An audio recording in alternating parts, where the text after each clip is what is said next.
नाम को पकड़ लीजिए, कोई भी अपराध, कोई भी पाप नहीं बचेगा, नाम सबका नाश कर देगा। बस जपते रहिए। आप अपनी कुटिया में अपने मंगल के लिए, अपने वातावरण अनुकूलित के लिए, जो आपके दिमाग को भागवतिक बना सके, 10 मिनट नाम कीर्तन कीजिए, मान लीजिए, फिर आप परिणाम देखिए। जोर जोर से नाम कीर्तन कीजिए। जैसे सिंह के सामने दहाड़ में न हिरन टिकता है, न कोई भेड़िया टिकता है, सब भागते नजर आते हैं। ऐसे ही राधा राधा राधा, अपराध पाप दुर्वासना सब भाग जाती है हृदय से, हृदय निर्मल हो जाता है। पर निरंतर दीर्घ काल, श्री पातंजलि जी कह रहे, सातु दीर्घ काल निरंतर सत्कार सेवितो दृढ़ भूमि, आदर सहित दीर्घ काल तक निरंतर जपा जाए। यदि कहीं भावपूर्वक नाम जपा जाए, बहुत जल्दी नाम का प्रकाश हो जाए। पर भावना हो तो चिंता मत करना, भाव कुभाव अनखाल सहु, नाम जपत मंगल दिस दसहु। पर यहां कह रहे हैं यदि भावपूर्वक जपा जाए तो आंसू निकलने लगेंगे, राधा राधा राधा, और रोने का मन होगा। असल आपसे पूछा जाए क्यों रो रहे हैं, तो आपके पास कोई उत्तर नहीं होगा। मुझे कुछ याद आ रहा है या किसी का कुछ नहीं, आप उत्तर नहीं दे पाएंगे, बस आंसू चल रहे हैं। सर्वोत्तम साधना नाम की, जैसे धातु को शुद्ध करने के लिए अग्नि में डाला जाता है, जलाकर मल रहित कर देती है, ऐसे नाम से एक अग्नि पैदा होती है। साधक उसको सहे, गंभीर धैर्य पूर्वक उस ताप को सह लीजिएगा। विश्वास कीजिए अनंत जन्मों की जलन मिट जाएगी अगर सह गए। अगर मनुष्य नाम के बल से इस जलन को सह जाए तो फिर नरक यंत्रणा, मां के गर्भ में जाना, ये सब खत्म हो जाए। देखो हम बड़े बड़े कष्ट सहने के लिए तैयार हो जाते हैं जब हमें पता हो जाता है कि अब हमको ऑपरेशन करवाना ही पड़ेगा। अब फिर राजी हो जाते हैं, पैसा दे देते हैं, दस्तखत कर देते हैं कि यदि हम मर जाएं तो आपका कोई दोष नहीं। क्यों? अब वो पीड़ा हटानी है। हो सकता है महीनों बिस्तर में हमें, हो सकता है इन्फेक्शन भी हो जाए, परेशान, पर ऑपरेशन करना ही पड़ेगा। ऐसे ही मान लीजिए अब ये ऑपरेशन करना ही पड़ेगा। जन्म जन्मांतरों से हमारा भव रोग बढ़ चुका है, अब ऑपरेशन के लिए तैयार हो जाइए। ऑपरेशन के लिए तैयार क्या होता है? चीड़ा फाड़ा जो लगेगा, सुन्न का सुई लगेगा, बड़ा कष्ट सहना पड़ेगा, महीनों बिस्तर में पड़े रहना पड़ेगा, पर हम वो करेंगे अब, क्योंकि इस रोग से निवृत्त होना है।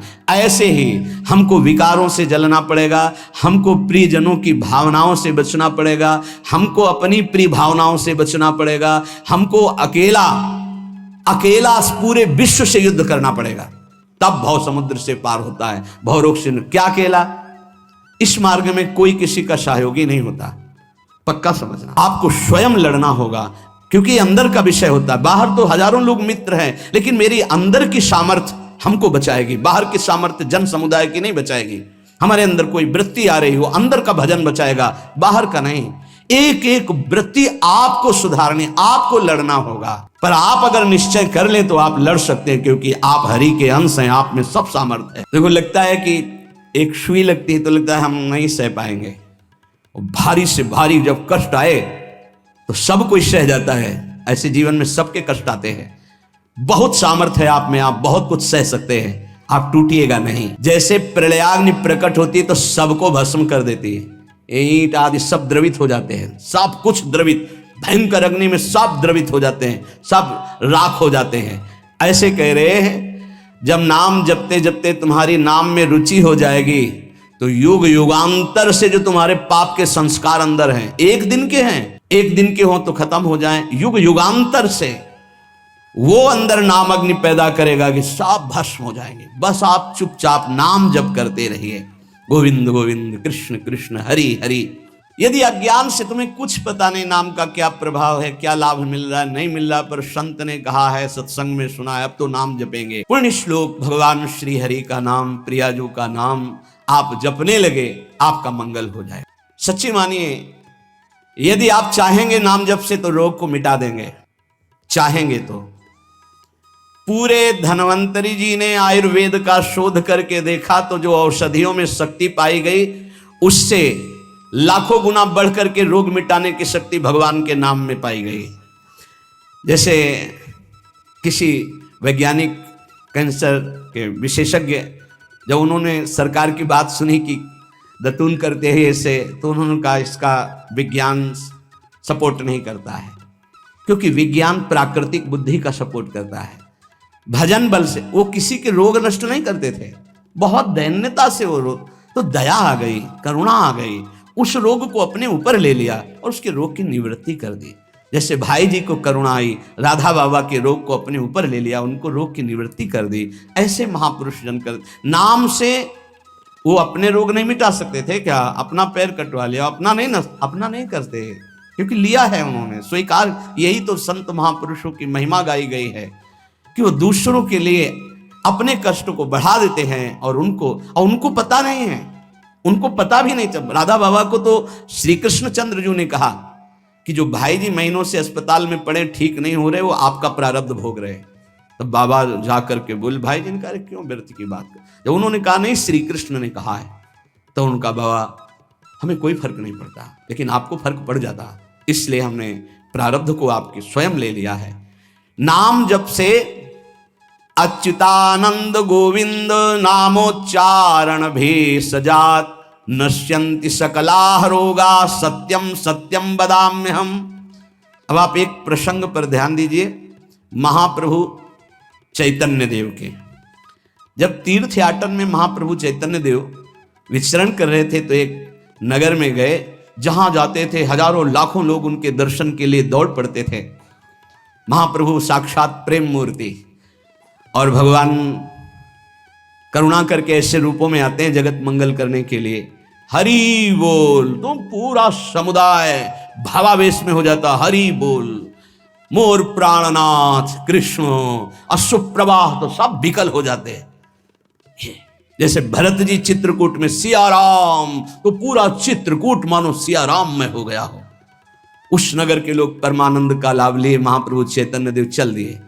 तो एक वासुदेव कुष्ठी थे, जिनके गलित कुष्ठ शरीर में था, वो चल नहीं सकते थे, तो घुटनों के बले से रगड़ रगड़ करके वहां आए। जब वहां आए तो भीड़ लगभग जा रही थी, तो उनका कहाँ गए वो सन्यासी महापुरुष जिनके सब दर्शन करने आ रहे थे, मैं नीच भी दर्शन करने आया, कहाँ गए? बोले वो तो चले गए। बहुत विकल हुए, रो पड़े कि वैसी दुर्दशा भोग रहा हूं, एक बार नाम सुना था, दर्शन पाने के लिए आया, वो तो चले गए, हाय अब कैसे, मैं चल भी नहीं सकता, दौड़ भी नहीं सकता। इतनी विकलता कि महाप्रभु एकदम खड़े हो गए और दौड़ पड़े वापस और लौट करके आए। ओ जे देखा सामने गौर वर्ण गौरांग महाप्रभु, चिल्ला कर रो पड़े, अरे करुणा में प्रभु। बोले सिर्फ आपके लिए आया हूं, सिर्फ आप। अब आप देखिए, महाप्रभु ने पकड़कर खड़ा किया, वो रो रहा, छुओ मत, मेरे शरीर में पीप है, दुर्गंध है, प्रभु मैं नीच हूं, छूने लायक नहीं। प्रभु ने खड़ा किया और ऐसे जीव ही गले से लगाया, वो तो चीख पड़ा, प्रभु आपके इस परम पावन देह के स्पर्श लायक ये दे नहीं, नाथ आपके शरीर में पीप लग जाएगी। महाप्रभु ने बिल्कुल नहीं सुना और ऐसे गले से लगाया और कहा, तुम्हारे स्पर्श से श्री कृष्ण के आलिंगन का सुख मिल रहा है। जे भी आंख खोलकर वासुदेव कुष्ठी ने देखा तो कहीं कोई कुष्ठ नहीं। वैज्ञानिक मानेंगे इसे? आप चैतन्य चरित्र में पढ़ लीजिए, जे भी महाप्रभु चैतन्य देव ने आलिंगन किया, एक भी कुष्ठ का दाग नहीं रह गया। क्या हुआ? कृष्ण नाम का प्रभाव। एक आत्महत्या करने जा रहे थे, गलित कुष्ठ था, भाई जी के पावन चरित्र में पढ़ लीजिए, तो कंबल ढके हुए वो उनको किसी ने कहा कि मरने से पहले एक बार भाई जी के पास चले जाओ, ऐसे महापुरुष के दर्शन करके ही मरो जब तुम्हें मरना ही है तो। पर एक बार उनका उद्देश्य था कि भाई जी के पास जाएगा तो इसका विचार बदल जाएगा, आत्महत्या का जो है ये विचार नहीं रहेगा। भाई जी ऑफिस में थे, किसी ने कहा कोई बहुत अपने शरीर को ढके हुए, केवल आंख दिखाई दे रही और रो रहा है, कह रहा है एक बार भाई जी के दर्शन करा दो। भाई जी तत्काल भावावेश में हो गए और बुलाया, हाँ क्या सेवा करे, क्या बात, आप क्यों रो रहे हैं? तो उन्होंने कहा कि प्रभु मैं बहुत पापी और नीच हूं।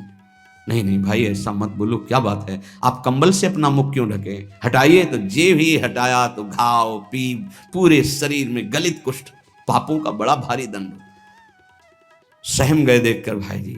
उनका नहीं नहीं कोई बात। बोले बस मैं आपके दर्शन करके आत्महत्या करना चाहता हूँ, कोई भी मुझे कहीं समाज में कोई ठौर नहीं, सब मुझे घृणा की दृष्टि से देखते हैं, इसलिए मैं अपने।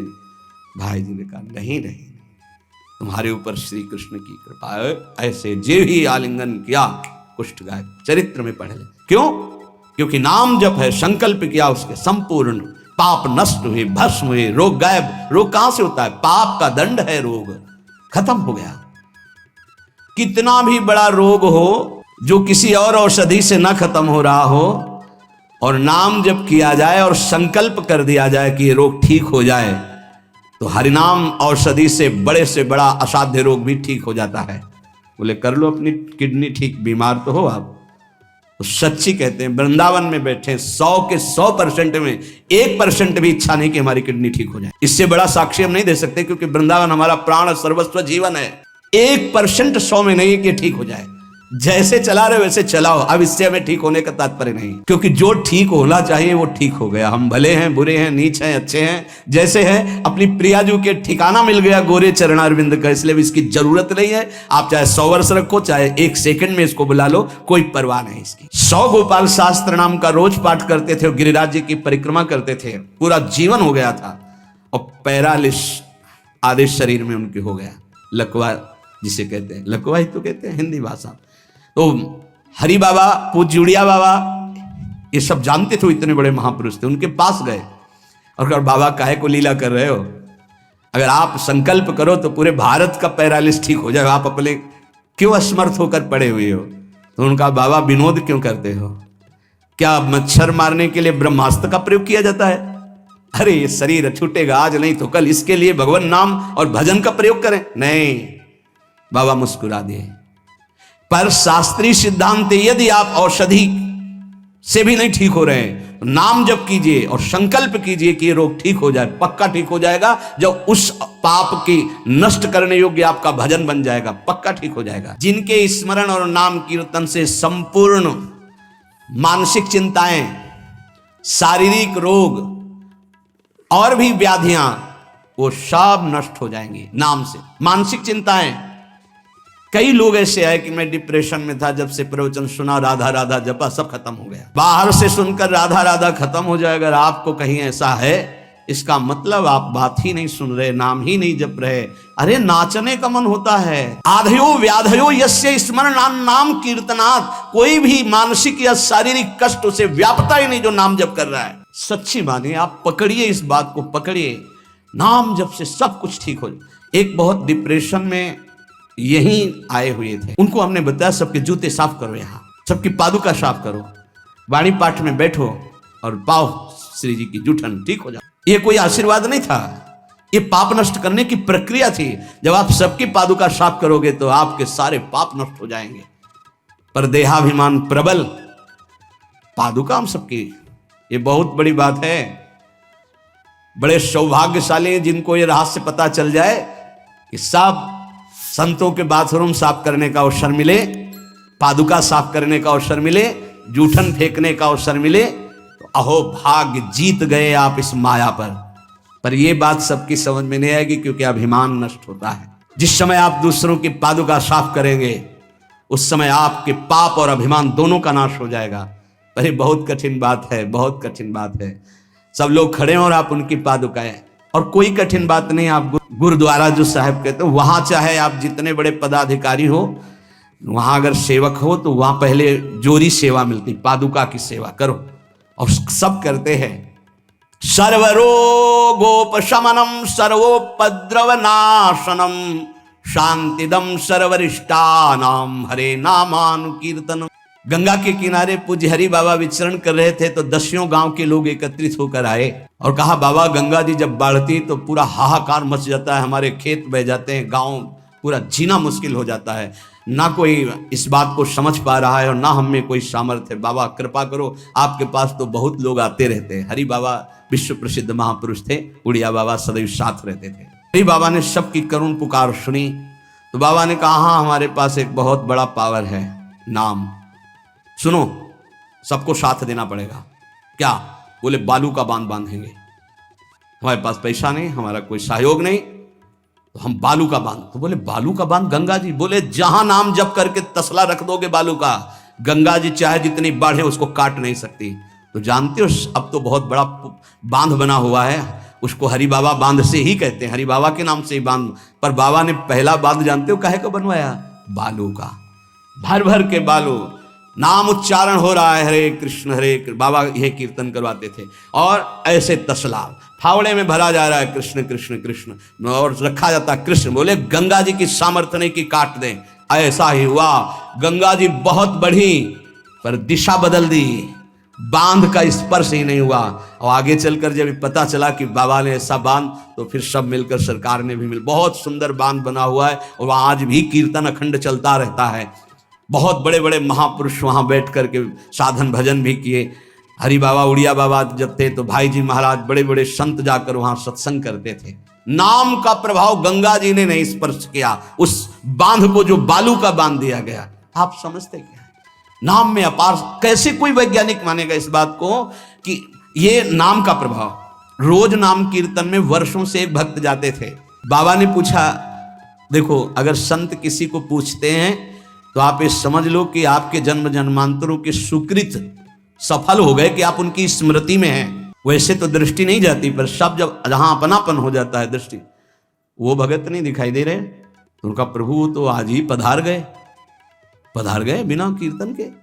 ये कोई 200-400 वर्ष नहीं हुए हरि बाबा को गए, अभी बहुत 60-70 वर्ष हुए होंगे। उड़िया बाबा, हरि बाबा, भाई जी सब एक समकालीन महापुरुष है। तो उनका बाबा, उनका तो विमान बन रहा है, वो तो दाह संस्कार के लिए ले जाए जाएंगे। बोले नहीं, पहले विमान यहां लाओ। बाबा घंटा बजा करके बोल दे हरि बोल, मारा घंटा में ध्वनि हरि बोल का, विमान की रस्सी खोल दो। 2-4 बार घंटा जे भी बजा उठ के बैठ गया। बोले कीर्तन के बिना कैसे जा रहे हो? अब आप ये वैज्ञानिक कोई मानेगा? ऐसा कैसे हो सकता है? अरे कर तुम अकर तुम अन्यथा कर तुम, जहां सुई का धागा नहीं जाता वहां से अनंत ब्रह्मांड पार कर दे, उसे परमात्मा कहते हैं, उसे भगवान कहते हैं। कीर्तन हुआ, बोले अब जाओ हमारे हरि के पास। तत्काल मूर्छाई, शरीर छूटा, विमान पे चिता। ये हजारों की भीड़ के बीच में हुआ, कोई अकेले एकांत में नहीं हुआ। कई लोगों को प्रश्न हुआ कि बाबा की वास्तविक किडनी खराब है। किडनी के मरीज नहीं है, शरीर किडनी का मरीज है। लेकिन जब हम होते हैं तब किडनी के मरीज नहीं होते, और जब किडनी के मरीज होते हैं तो हम नहीं होते। ध्यान रखना। अब ये तुम समझ पाओ तो समझ लो। इस समय हम मरीज नहीं हैं, इस समय डॉक्टर हैं हम। अभी जब इससे उतरेंगे तो मरीज हो जाएंगे, पकड़ लेंगे लोग, वहां खड़े करेंगे। ऐसे बैठे रहना, चलता रहेगा। ये केवल राधा नाम का प्रभाव समझो। ये केवल राधा प्रताप है, श्री जी का प्रताप है, ये नाम प्रताप है। जब साधु नहीं रहता ना तो उसकी जीवनी में लिखा जाता है, तो बोले अच्छा ऐसा था। और जब सामने है तब समझ में नहीं आता, माया समझने नहीं देती। यही माया का है कि जब तक श्री कृष्ण चंद्रजू अपने परिकर में रहे द्वारिकापुरी में, तो जल्दी कोई जान ही नहीं पाया कि ये द्वारिकाधीश बने हुए अनंत ब्रह्मांडों के स्वामी हैं। पक्का ऐसे ही भगवान और भक्तों की लीलाएं होती हैं। सच्ची कह रहा हूं, ये हमारी कोई महिमा नहीं, ये राधा प्रताप है कि कैसी भी परिस्थिति हो, ये जस गवाना ये उनके प्रताप से हो। कौन सा ऐसा सर्व रोगापशमनम सर्वोपद्रव नाशनम शांति प्रदम सर्वरिष्टानाम हरिर नामानुकीर्तनम। कोई भी अरिष्ट ग्रह नक्षत्र भूत प्रेत, लोग कहते हैं हमारे घरों में बाहरी चक्कर है, 1 घंटा का नाम कीर्तन करवाओ, कोई चक्कर रह जाए तो बताना। नाम कीर्तन नहीं करवाओगे, पक्का हमें पता है। इसमें श्रद्धा हो सकती है तुम्हारी कि ले जाओ ये गाड़ देना घर में, लेकिन नाम कीर्तन जो लोक परलोक सर्व पाप का नाश करने वाला, नाम संकीर्तनम यस्य सर्व पाप प्रणाशनम, जहां तक नाम कीर्तन जाएगा वहां तक सबका मंगल होगा। मीरा जी को एक भूतिया घर में रखा गया कि अब ऐसे नहीं मरी तो यहां तो भूत ही मार डालेंगे। जी ने गिरधर को विराजमान करके जे भी धूप आरती की, धूप की गंध जितने भूतों को लगी सब परम पद के अधिकारी बन गए, सब परम पद के अधिकारी। क्या भगवत आराधना, कौन सा ऐसा अरिष्ट है जिसका नाश ना हो जाए, लेकिन कोई समझते नहीं। राधा राधा राधा नाम के बल से, भगवत चिंतन के बल से सब कुछ ठीक हो जाता है। सच्ची कह रहे, सब कुछ ठीक हो जाता है। महाराज जी हमारी भैंस बहुत बीमार है, वो मर गई तो हम गरीब आदमी मर ही जाएंगे, क्योंकि उसी के दूध से परिवार चलता है। हम छोटे थे, गुरुजी के पास नीचे बैठे थे, गुरुजी तखत में थे। अरे भैया हम तो कोई पशु के डॉक्टर थोड़ी हैं। कहा स्वामी जी हमें पता है आप कर सकते हो, एक अपनापन होता है। तो ऐसे नारियल का कमंडल रखा था, उनका नारायण नारायण नारायण कटोरी में डाला और कहा लो भैंस को पिला देना। अरे भैंस ठीक हो गई। अब जितने भैंस हो गाय के तो सब वहां भीड़ लगने लगी। गुरु जी ने कहा भैया पशु के डॉक्टर थोड़ी, वो बेचारा गरीब आदमी था, ऐसा कह रहा। संकल्प कर ले और संत कह दे तो क्या नहीं हो सकता, क्या नहीं हो सकता। जाओ तुम्हारा मंगल हो जाए, तो उनके पास भजन है, उसके बल से मंगल हो जाता है। ऐसा थोड़ी कि वो कोई सिद्धि जानते कि तुम्हारा रोग नष्ट कर देंगे, जाओ तुम्हारा मंगल हो जाए। उनके पास नाम बल है, उससे हो जाता है। जब अनंत महिमाशाली भगवान का नाम जब किया जाता है तो नाम चित्त का मार्जन करके, जैसे सूर्य उदय होता है तो अंधकार नष्ट हो जाता है, ऐसे हृदय में ज्ञान प्रकाशित कर देता है। इतना नहीं कि पाप नष्ट कर देता है, विघ्न नष्ट कर देता है, विशुद्ध ज्ञान प्रकाशित कर देता है। नातः परम कर्मा निबंध कृंतनम मुमुक्षताम तीर्थ पदानुकीर्तनात् नायत पुनः कर्म सुसज्जते मनु रजस्तमोभ्याम कलिलम तथोन्यथा। एक बड़ा रहस्य की बात इसमें है, जो हमारा प्रारब्ध भोग है ना, नाम से इसको 1 मिनट में मिटाया जा सकता है, किसी के भी, अपने या दूसरे के। लेकिन हम बहुत बड़ा प्रारब्ध मिटा रहे हैं। अनंत जन्मों के कर्म संस्कार जो हमें बार बार जन्म मरण के चक्र में फंसाते हैं, आखिरी जन्म होना है, इसलिए इस शरीर के प्रारब्ध तो सह लेते हैं और आगे के जितने हो, पीछे के जितने हो, सबको भस्म करके भगवत प्राप्ति कर लेते हैं। इस रहस्य के कारण बड़े बड़े संत अपने शरीर के प्रारब्ध को नहीं मिटाते हैं। यद्यपि सामर्थ्य उनमें है, ऐसा नहीं कि वो नहीं मिटा सकते, बड़ी सामर्थ्य है। कैसी कैसी सामर्थ्य भाई जी महाराज के चरित्र में पढ़ करके आप देखो, अभी कोई बहुत वर्ष थोड़ी हो गए भाई जी को अंतर्ध्यान हुए। कैसी कैसी सामर्थ्य सिद्ध महापुरुषों में हुई है नाम के बल से। लेकिन उनके शरीर में, जिस दिन बाबा का शरीर पूरा होना था, अंतिम समय था, सुबह उठे, ऐसे सत्संग हाल में आए और कहा आज तो स्मशान होगा। किसी को समझ में नहीं आ रहा था, बोले आज स्मशान होगा, किसी को समझ नहीं। अपने आप बैठ गए। जो भागवती कथा कह रहे थे आनंद चैतन्य ब्रह्मचारी, उनसे कहा कि आप रुको, और 2 श्लोकों की व्याख्या की। यद्यपि आत्मा का जन्म मरण नहीं होता, अजन्मा है, अविनाशी है। दूसरा, जिसका जन्म होता है उसका मरण निश्चित होता है, इस शरीर का व्याख्या की। पद्मासन लगा के बैठ गए, कहा शुरू करो। किसी को कुछ समझ में नहीं आ रहा। 5 मिनट बाद ही घटना घटती है। आश्रम में ही रहने वाला ठाकुरदास या भगवान दास, जो भी उसका नाम हो, जैसे नाम था, वो आया और कहा मोर पंख से, नहीं तुम नहीं। वो गया और गड़ासा लेकर, जिससे चारा काटा जाता है, 6-6 इंच के घाव बाबा के हो गए। इतनी रफ्तार से मारा कि पूरी सभा लगी थी। पार्षदों को तो कुछ होश ही नहीं कि हो क्या रहा। सामने एक बुढ़िया माई बैठी थी, वो दौड़ गई और ऐसे पकड़, बुढ़िया माई उसको ऐसे पकड़ लिया। तब पकड़ते पकड़ते भी 5-6 गड़ा से बाबा के फव्वारे खून के ऐसे, आखिरी बाबा के मुख से निकला ओ शांत। हृदय विदीर्ण हो गया कि अरे ये क्या लीला है। क्या वो जान नहीं रहे थे कि ये होने वाला है। पूज्य स्वामी श्री मग्नानंद सरस्वती जी महाराज, हमने बताया है, सुबह बैठे और कहा सुनो, जैसे शरीर हमारा छूटे ना, एक ऐसा बॉक्स जैसा बनाना और उसमें पधराते समय सोचना कि भगवान विष्णु अपनी शेष सैया पर शयन करने जा रहे हैं और गंगा में प्रवाहित कर देना। अच्छा भाई, तो तुम लोगों में कौन कौन हमारे साथ चलेगा? अपने शिष्यों से कहा। तो सबसे बड़े शिष्य शिवानंद स्वामी थे। तो उनका सरकार जहां आप हो। हम बोले नहीं, तुम विज्ञ हो, समस्त हमारा आंतरिक ज्ञान तुम्हें प्राप्त हो चुका है, तुम जन समुदाय को ज्ञान प्रदान करोगे। और कौन कौन चलेगा? तो 10 लोगों ने कहा कि आपके साथ ही हम चलेंगे। ये किसी को पता नहीं था कि आज ही घटना घटने वाली है। ठीक है। ठीक 2 बजे बाबा सरकार लघु शंका के लिए निकलते थे आसन से हटकर, फिर आसन में बैठ जाते थे। जे भी लघु शंका के निकले तो एक बावरा आदमी जो वहीं आश्रम में ही आकर के टिका था, सबको लगता था ये कुछ खतरा पैदा करेगा। वो गांजा पीता था, कुल्हाड़ रखता था साथ। बाबा सरकार रोज अपने भोग से दूध उसे पिलाते थे।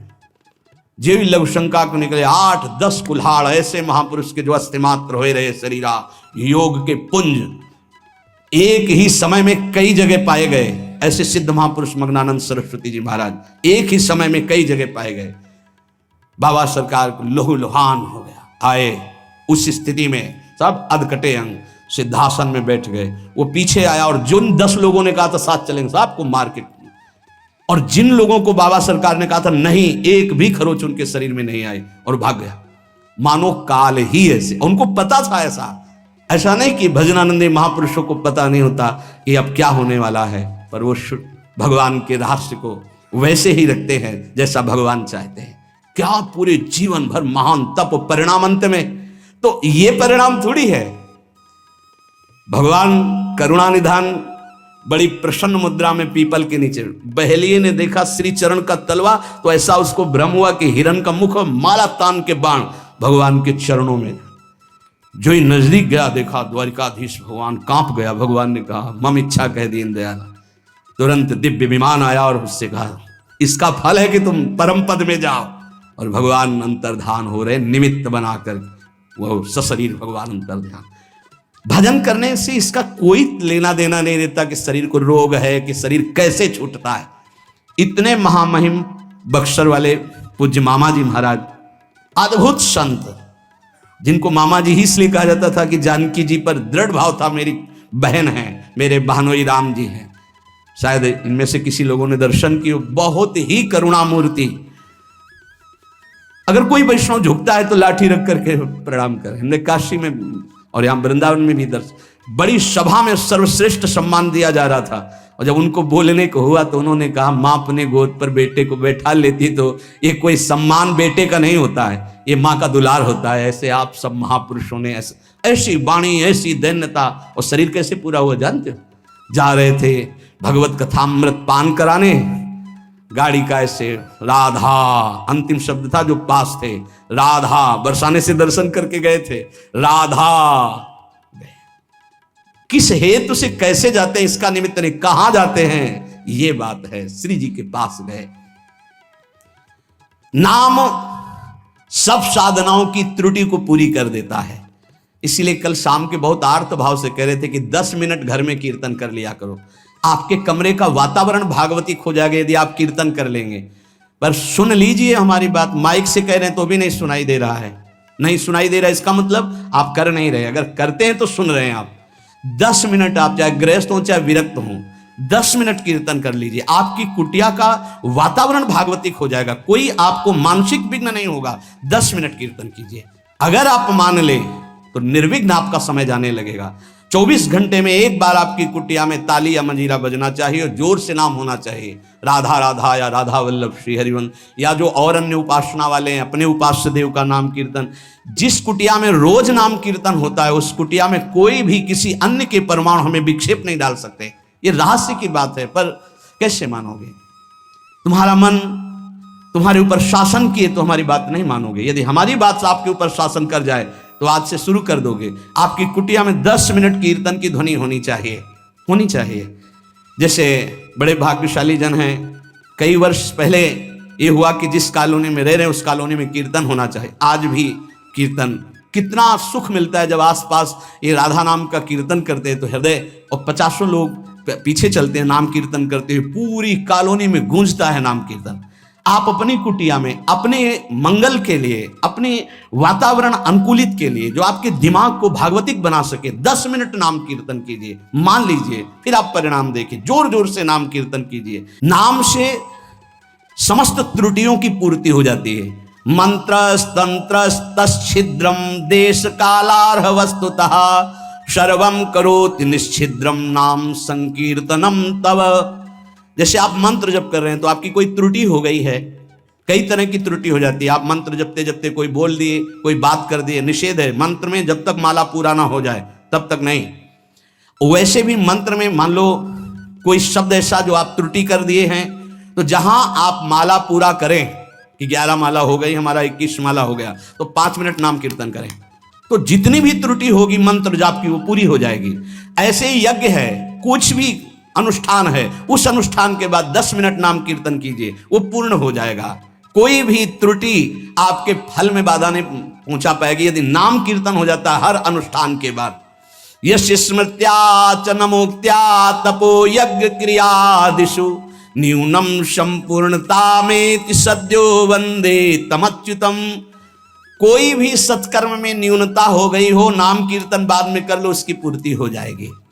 भगवान अच्युत का नाम सर्व मंगल करने वाला है।